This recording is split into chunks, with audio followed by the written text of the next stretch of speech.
ទុកពេលពិសោធន៍ចិត្តស្នេហ៍ខ្លួន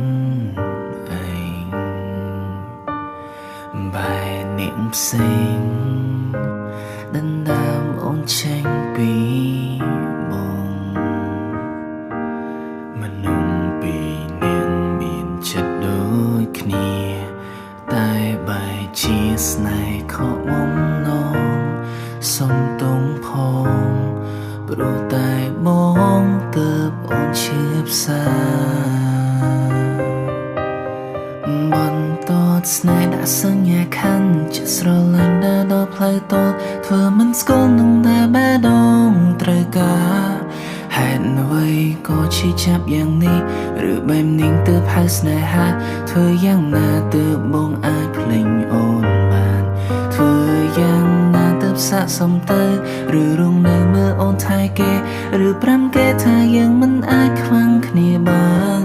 ស្នេហាគឺអាត្មានិយមតែអារម្មណ៍មិនទាន់ក្លាហានមិនទាន់ហ៊ានធ្វើបាបគេ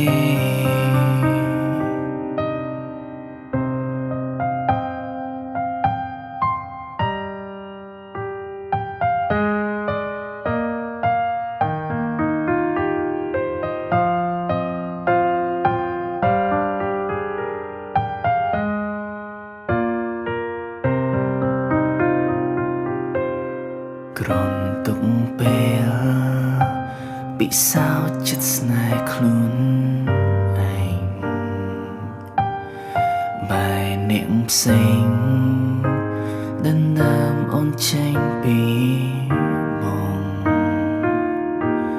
មនុស្សពីរនាក់មានចិត្តដូចគ្នាតែបែរជាស្នេហ៍ខកបំណងសុំទងផង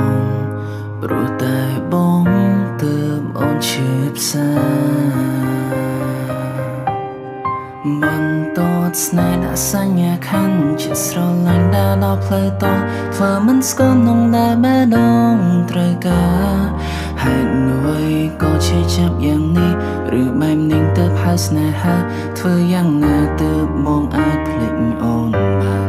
ធ្វើយ៉ាងណាទើបស័ក្តិសមទៅឬរងនៅមើលអូនថែគេ